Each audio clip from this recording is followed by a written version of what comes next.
मुकुन्दार्यो जैनधर्मोऽस्तु मङ्गलम् सर्वमङ्गलमाङ्गल्यं सर्वकल्याणकारकं प्रधानं सर्वधर्माणां जैनं जयतु शासनं जैनं। कल हमने सीमंदर पूजन का अर्थ कंप्लीट कर लिया। आज से हम 12 भावना जो आदरणीय ब्रह्मचर्य रविंद्र जी आत्मन ने लिखी है, इसमें पेज नंबर 160 है, अध्यात्म पाठ मंजूषा में, इसमें 160।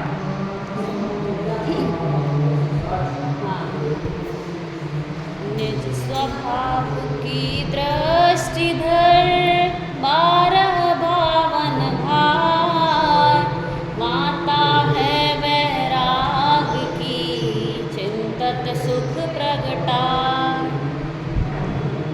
अनित्य भावना पढ़ते हैं। मैं आत्मा नित्य स्वभावी हूँ, ना क्षणिक पदार्थों से नाता, संयोग शरीर कर्म रागादि क्षण भंगुर जानो भ्राता, इनका विश्वास नहीं चेतन, अब तो निज की पहचान करो, निज ध्रुव स्वभाव के आश्रय से ही जन्म जरा मृत रोग हरो। क्या कह रहे हैं कि जो 12 भावनाएं होती हैं वो क्या होती हैं? माता है वैराग्य की, वैराग्य की माता होती है, मतलब वैराग्य को उत्पन्न करने के लिए होती है। जो 12 भावनाएं भाते हैं जो जीव, उनको क्या हो जाता है? संसार से वैराग्य हो जाता है। इन 12 भावनाओं के चिंतन के बिना वैराग्य की उत्पत्ति संभव नहीं है। जिस प्रकार पुत्र की उत्पत्ति के लिए माता की ज़रूरत होती है, उसी प्रकार वैराग्य की माता कौन है? 12 भावना।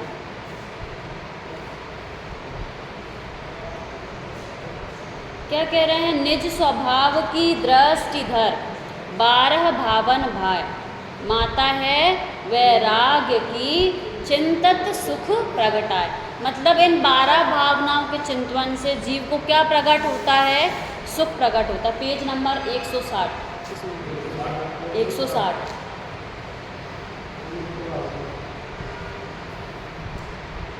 अभी तक जीव क्या मान रहा था कि शरीर संयोग आदि को ही अपना मान रहा था, जो किसका कारण थे? दुख का कारण थे।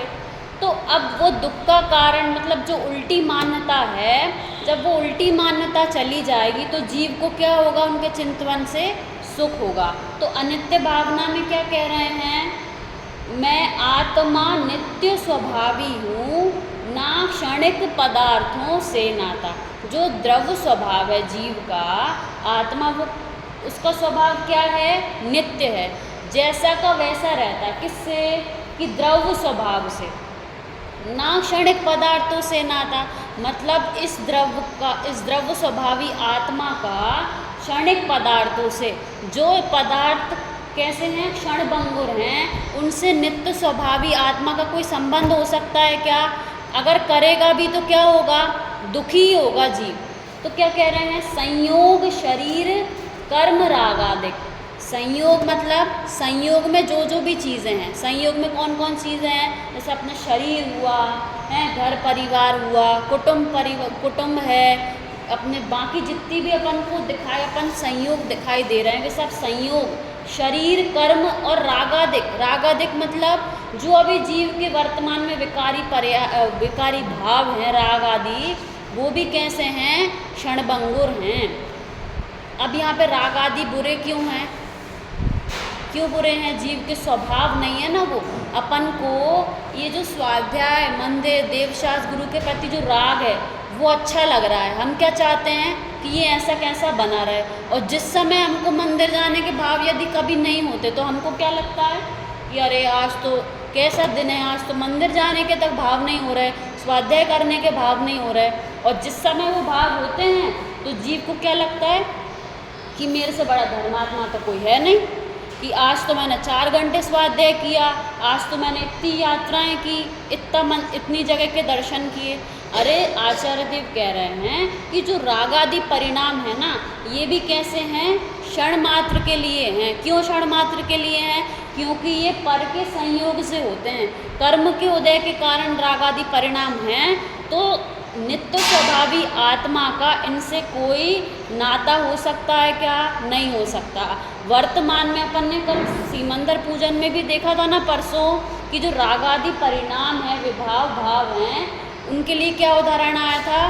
कांटों सी पैदा हो जाती चैतन्य सदन के आंगन में, चंचल छाया की माया सी घटती क्षण में बढ़ती क्षण में।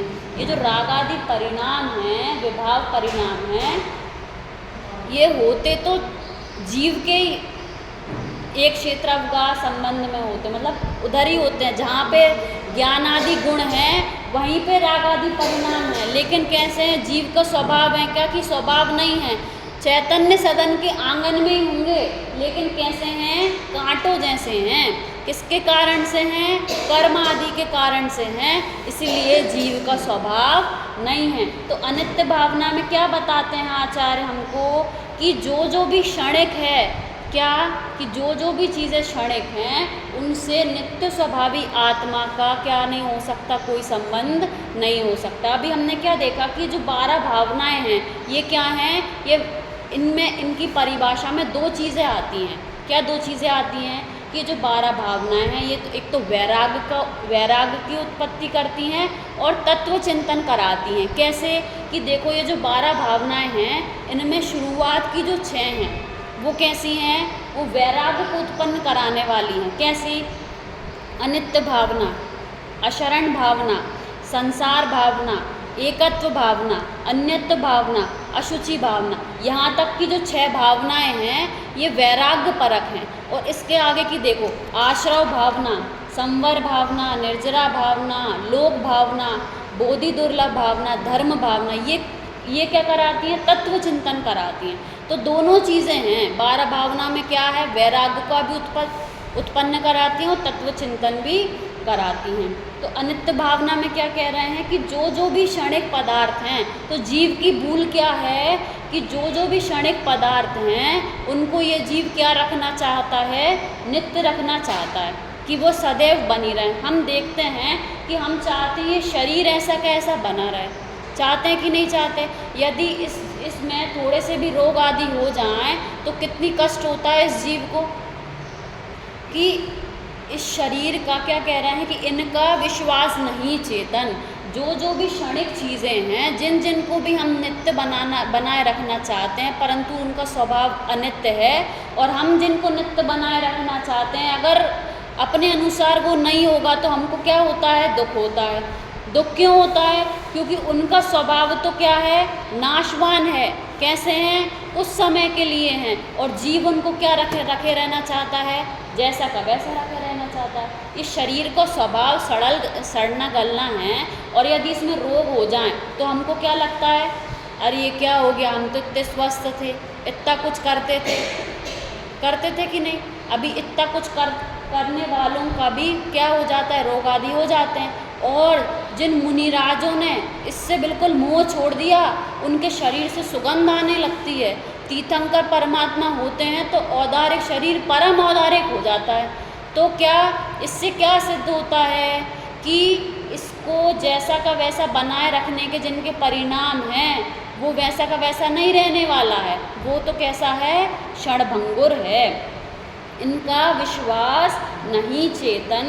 अब तो निज की पहचान करो। क्या कह रहे हैं? कि अनंत भव इस जीव ने कैसे निकाले हैं? ऐसे ही निकाले हैं। कल वो ग्रुप पे कोटेशन डाला था ना, कि इस शरीर के लिए तो जीव ने धर्म को अनंत बार छोड़ा है। क्या कहा? इस शरीर के लिए तो जीव ने धर्म को अनंत बार छोड़ा है। एक बार धर्म के लिए शरीर को छोड़ के देखो। इस शरीर के ममत्व को छोड़ोगे, तो ये 84 के जो चक्कर लग रहे हैं जीव के, ये क्या हो जाएंगे? नष्ट हो जाएंगे। सुबह से शाम तक इस जीव के जीव का जो समय है ये मनुष्य पर्याय का, ये किस में जाता है? जो क्षणभंगुर चीज़ें हैं उनको नित्य बनाए रखने में जाता है। इस शरीर को वैसा का वैसा बनाए रखें। हमारा जो रिलेशन है, मतलब जो हमारे पुत्र स्त्रियां अपने जो भी साधर्मी लोग हैं, जैसा हमारा अभी रिलेशन है, जैसा अभी हमारा कैसा व्यवहार है, ऐसा कैसा बना रहे। उसको बनाए रखने में किसी को खुश रखने के लिए ये कर दें वो कर दें। अरे इस जीव ने क्षणभंगुर चीज़ों को तो नित्य रखने के लिए कई प्रयास किए हैं, परंतु नित्य स्वभावी आत्मा को मात्र देखने के लिए समय नहीं दिया इस जीव ने अभी तक। तो अनित्य भावना कह रही है कि मैं आत्मा नित्य स्वभावी हूँ, ना क्षणिक पदार्थों से नाता, संयोग शरीर कर्म रागादिक क्षणभंगुर जानो भ्राता। ये दो लाइनें हमको कितना निर्भर करने वाली हैं। क्या क्या कि संयोग में जितनी भी चीज़ें हैं, ये शरीर है, जो कर्म है, रागादिक परिणाम हैं जीव के, ये कैसे हैं? नित्य नहीं हैं, क्षणभंगुर हैं। इनका विश्वास हाँ, इनका भरोसा करने लायक नहीं है। इनका भरोसा करोगे तो क्या होगा? संसार में परिभ्रमण चलता रहेगा। हाँ, कि अरे जिसको खुद को तैरना नहीं आता, उसके साथ यदि आप हाथ पकड़ के नदी में कूद जाओगे तो क्या होगा? हमको तो नहीं आता और उसका विश्वास करके चले जाएं जिसको खुद को तैरना नहीं आता, तो क्या करेगा? वो खुद भी डूबेगा और हमको भी डुबोएगा। ऐसे ही जो अनित्य चीज़ें हैं, उनका यदि अनादिकाल से इस जीव ने उनको ही नित्य बनाए रखना चाहा है और अभी भी इस मनुष्य भव को पाकर भी यदि वही करेगा तो संसार का किनारा जीव का आने वाला नहीं है। इनका विश्वास नहीं चेतन, अब तो निज की पहचान करो, निज ध्रुव स्वभाव के आश्रय से ही जन्म जरा मृत रोग हरो। क्या कह रहे हैं कि जो भी जीव के अभी वर्तमान में आपको जन्म जरा आदि 18 दोष दिखाई नहीं दे रहे, उनने किसका आश्रय लिया? किसका आश्रय लिया? क्या कह रहा है कि निज ध्रुव स्वभाव के आश्रय से। जो चीज़ ध्रुव है, कभी भी नहीं बदलने वाली है, ऐसे अपने स्वभाव का आश्रय लेने वालों के अभी वर्तमान में जन्म जरा रोग आदि दिखाई नहीं दे रहे। तो यदि आपको भी ये दुखदाई लग रहे हैं तो किसका आश्रय लेना है? अपनी आत्मा का आश्रय लेना है। देखो, अपन ने अभी अनित्य भावना की यहाँ से तो चर्चा देखी। ये कार्तिकेय अनुप्रेक्षा ग्रंथ है, इससे भी अपन थोड़ा सा पढ़ के देखते हैं। चलो, पेज नंबर आप निकालो 4। वैसे अगर जिसके पास ग्रंथ नहीं है, मैं पढ़ के भी बताऊंगी तो आपको समझ में आ जाएगा। Page number 4। अनित्य भावना को अध्रुव भावना भी कहते हैं। अध्रुव भावना मतलब क्यों? क्योंकि जो ध्रुव नहीं है वो अनित्य। देखो, भावार्थ पढ़ते हैं। सभी वस्तुएं सामान्य विशेष स्वरूप हैं। मतलब कोई भी द्रव्य है, उसका स्वभाव क्या है? सामान्य और विशेष। तो सामान्य तो द्रव्य को कहते हैं, 4 पेज में, और विशेष गुण और पर्याय को कहते हैं। सो द्रव्य रूप से तो वस्तुएं नित्य ही हैं तथा गुण भी नित्य ही हैं, और पर्याय हैं वह अनित्य है, इसको परिणाम भी कहते हैं। क्या कह रहे हैं कि कोई भी द्रव्य है, उस द्रव्य में 2 चीज़ें हैं, एक सामान्य चीज़ और एक विशेष चीज़। सामान्य मतलब जो कभी नहीं बदलता, सामान्य मतलब जो द्रव्य स्वभाव है वो सामान्य है, और विशेष क्या है? गुण और पर्याय। तो जो द्रव्य है वो और गुण हमेशा वैसे के वैसे रहते हैं, परंतु बदलता क्या है? पर्याय जो है वो बदलती है। तो पर्याय को क्या बोलते हैं? परिणाम भी कहते हैं। जो परिणमित हो उसको क्या कहते हैं? पर्याय। हाँ, पर्याय अनित्य है। अब क्या कह रहे हैं? यह प्राणी पर्याय बुद्धि है, सो पर्याय को उत्पन्न होते व नष्ट होते देखकर हर्ष विषाद करता है। हमारी क्या है? अज्ञानी जीवों की क्या है? पर्याय बुद्धि है। पर्याय बुद्धि है मतलब पर्याय में एकत्वपना है, तो क्या करना चाहता है? पर्याय को वैसा का वैसा बनाए रखना चाहता है। उसका भान तो है नहीं कि किसी भी चीज़ की जो पर्याय है वो बदलने ही वाली है, पर्याय का स्वभाव ही बदलना है। तो तुम अज्ञानी जीव उसको स्वभाव बदलना चाहता है, मतलब द्रव्य का स्वभाव नित्य है और पर्याय का स्वभाव क्या है, अनित्य है। तो वो द्रव्य स्वभाव की तरह पर्याय को भी क्या रखना चाहता है, नित्य रखना चाहता है। तो क्या होता है, जब पर्याय उत्पन्न होती है और नष्ट होती है तो उसको देखकर हर्ष और विषाद होता है, तथा उसको नित्य रखना चाहता है। इस प्रकार के अज्ञान से दुखी होता है, उसको इस भावना का चिंतन इस प्रकार करना योग्य है। अब आगे बता रहे हैं कि अभी तक आपका अज्ञान क्या था कि पर्याय को आप कैसे रखना चाहते हो, जैसा का वैसा रखना चाहते हो, परंतु पर्याय का स्वभाव क्या है, बदलना है। तो अब ऐसा अभी तक तो ये अज्ञान था। अब इस भावना का चिंतन मतलब अनित्य भावना का चिंतन, अद्रव अनुप्रेक्षा का चिंतन कैसा करना चाहिए, देखो इसमें लिखा, मैं द्रव्य रूप से नित्य जीव द्रव्य हूँ। क्या बोल रहे हैं, मैं द्रव्य स्वभाव से कैसा हूँ, नित्य, हमेशा वैसा का वैसा रहने वाला जीव द्रव्य हूँ। ये जीव का भी पुद्गल होगा क्या, अनादिकाल से शरीर के साथ रहते हुए भी एक आध परमाणु इधर उधर हुए क्या, नहीं हुए। तो जीव का स्वभाव कैसा है, नित्य है, उत्पन्न होती है तथा नाश होती है, यह पर्याय का स्वभाव है। अभी हम मनुष्य पर्याय में आए, ये क्या है, उत्पन्न हुई ना। अभी जिस किसी की 50 वर्ष की आयु है, तो जो 50 वर्ष की आयु है वो द्रव्य की है कि पर्याय की है, पर्याय की है। और इसका जन्म हुआ है ना, तो जिसका जन्म हुआ है उसका मरण निश्चित है कि नहीं। और ये जीव क्या करना चाहता है कि मनुष्य पर्याय ऐसी कैसी बनी रहे। इस जीव के सामने, हमारे सामने कितने ही जीव चले गए, कितने जीव जा रहे हैं, कितने जीव जो जैसा का वैसा बनाए रखने की बुद्धि से अपना मरण भी बिगाड़ लिया। ऐसे जीवों को भी हमने अपनी आंखों के सामने देखा है, परंतु हमको ये ख्याल नहीं आता। क्यों, क्योंकि अभी अज्ञान है ना इस जीव का, कि हम तो क्या कहते हैं, अरे ये उनका है, हमारा ऐसा होने वाला नहीं है। अरे हम तो ऐसे कैसे बने रहेंगे, हम अपने पैसे को वैसा का वैसा बनाए रखना चाहते हैं। कितने ही जीव ऐसे हैं, करोड़पति थे, आज रोड पर आ गए। जब उनके पास पैसा था तब भी वो क्या सोचते थे कि पैसा ऐसा कैसा बना रहेगा। अरे वो एक समय की पर्याय है, जिसको तुम अपना स्वभाव मान रहे हो, नित्य बनाए रखना चाहते हो, वो एक समय की पर्याय है। तो क्या कह रहे हैं आचार्य देव कि जो उत्पन्न हो रही है और जो नाश होगी वो क्या है, पर्याय है। और इसके उत्पन्न और नाश होने में हर्ष विषाद करना क्या कि नहीं करना। अरे आचार्य देव जैसे कई जीव ऐसे होते हैं, अभी जैसे श्रद्धान है जिनको कि किसी जीव का जन्म हुआ, तो जन्म हुआ तो एक समय मरण होगा कि नहीं होगा, कि होगा। तो जिनको श्रद्धान है वैसा, जो वैसा मान के बैठे, अरे ये तो स्वभाव है ना, मरना स्वभाव है, तो वो जीव उतना आकुल व्याकुल नहीं होता। अपन स्तुति पढ़ते हैं ना, राजा राणा छत्रपति हाथिन के असवार,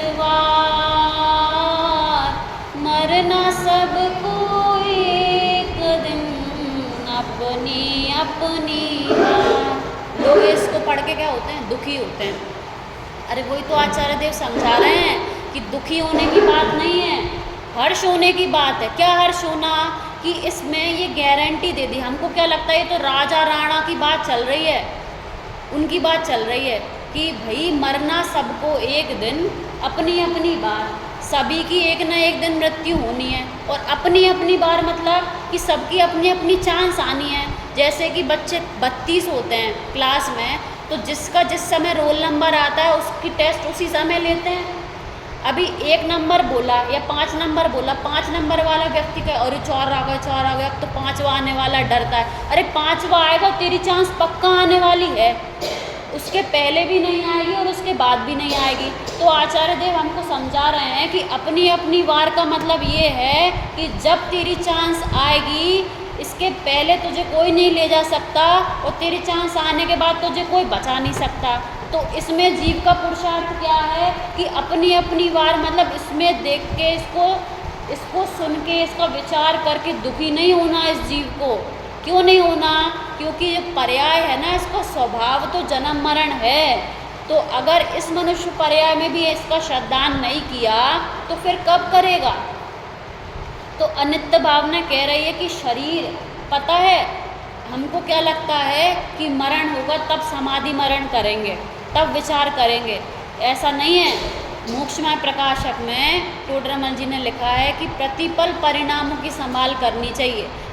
मृत्यु किसी को बताकर आती है क्या? कोई ने आधार कार्ड या किसी पर लिखा है क्या कि आप इस तारीख को इतने समय ऐसे ऐसे आपकी मृत्यु होने वाली है? किसी को नहीं पता चलता। तो जिसका जीवन समाधि में होता है उसका मरण समाधि में होता है। प्रतिपल परिणामों की संभाल करना, ये सोचना, एक गाना भी है, अपना हर दिन ऐसे जियो जैसे कि आखिरी हो। हर दिन ऐसा जीना चाहिए कि जो आखिरी, आज ही मेरा आखिरी दिन है, ये सोच के अब सोचना कि यदि मेरा आज आखिरी दिन है तो मैं अपना समय कहाँ पर बिताऊंगा? भोगों में बिताऊंगा कि जिन धर्म में बिताना, स्वाध्याय करना, अपना चिंतन करने में बिताऊंगा? जीने का नाम समाधि है। हाँ, तो जो जीवन भर अपने स्वभाव का चिंतन करेगा उसी का तो अंत समय वैसा चिंतन रहेगा। तो मरण का इंतज़ार नहीं करना कि हम बूढ़े होंगे या तब धर्म करेंगे या तो ऐसा होगा। ऐसा किसी को पता नहीं चलता कि अब ये होने वाला है। ठीक है, तो क्या कह रहे हैं कि इसमें हर्ष विषाद कैसा? यह शरीर जीव पुद्गल की संयोग जनित पर्याय है। जन्म किसका नाम है? शरीर और आत्मा का मिलना, जीव का मिलना, ये इसका नाम क्या है? जन्म है। और धन धान्य आदि पुद्गल परमाणुओं की स्कंद पर्याय है। इनके संयोग और वियोग नियम से अवश्य हैं। स्थिरता की बुद्धि करता है सो मोह जनित भाव है।